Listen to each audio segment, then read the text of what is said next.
ce petit suisse à bicyclette, j'espère que vous allez bien, moi ça va super. On se retrouve pour la troisième étape de la cyclosportive, le tour des stations, et là on va tourner sur notre gauche pour attaquer le début de cette montée, les premiers contreforts de cette montée vers Ovrona en passant par les Mayens de Chamozon. Alors comme vous voyez, ça commence déjà d'entrée de jeu à monter sec puisqu'on a atteint du 8%, mais progressivement ça va monter jusqu'à 10%, puis un léger passage à 12% sur on peut dire les premiers contreforts de cette montée vers Ovrona.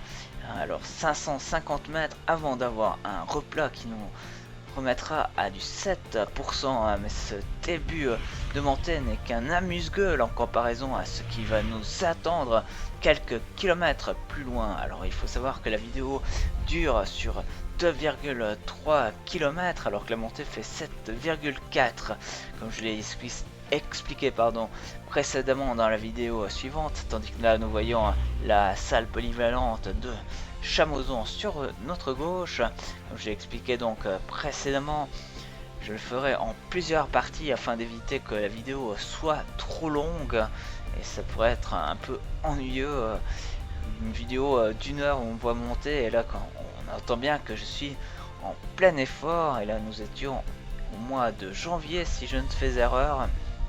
Comme vous voyez, les montagnes sont encore bien enneigées, mais je vous rassure que la neige a disparu déjà depuis quelques mois. Et là on va bientôt arriver à la fin de ces 550 mètres déjà difficiles, mais quand on pense qu'il y aura un 19% durant cette montée, ça fait presque que peur, parce que sans doute la montée vers Ovrona est sans nul doute la montée faite pour des purs grimpeurs et bien entendu la montée la plus difficile de ce tour des stations. Et là on peut voir que le tour de Romandie est passé ici même il y a quelques mois de cela, et si vous n'avez pas vu la vidéo le tour de Romandie à l'étape Sion-Sion, je vous invite à aller le découvrir sur ma chaîne bien entendu.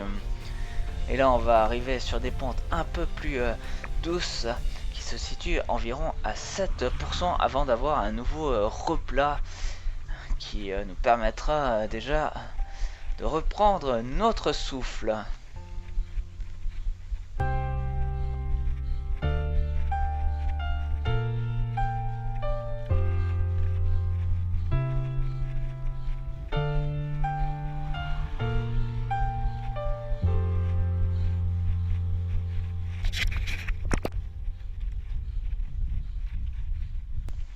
Et voilà, nous allons profiter de ce replat à travers le village de Degrunier où on peut retrouver le musée suisse de spéléologie.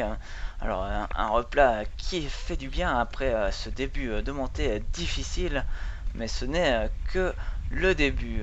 Alors profitons-en pour récupérer alors que la pente à la sortie du village commence à nouveau à se redresser.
Et voilà, c'est à partir de la traversée du pont de la rivière du Losense que les pourcentages les plus compliqués vont déjà se faire ressentir et que la pente va sans nous doute se redresser devant nous, nous laissant l'impression d'un véritable mur, même si on ne le voit pas forcément à l'image.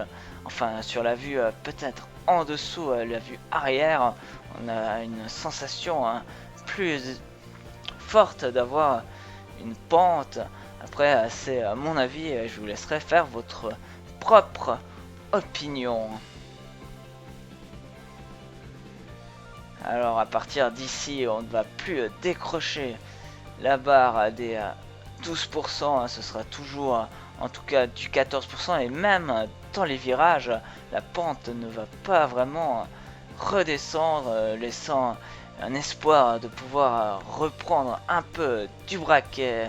Alors justement, en parlant de braquet, il est vraiment conseillé d'avoir des petits braquets, je pense au moins un 32 à l'avant et un 28 si ce n'est plus à l'arrière, vraiment qui permettra d'économiser des forces dans cette montée vraiment très difficile.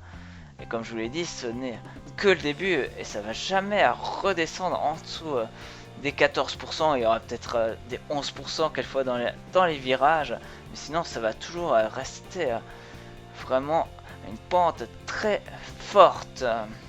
Alors moi je vous dis un grand merci de m'avoir suivi sur cette troisième étape et je vous dis à tout bientôt pour la quatrième étape. Allez, d'ici là, portez-vous bien. Salut, à plus!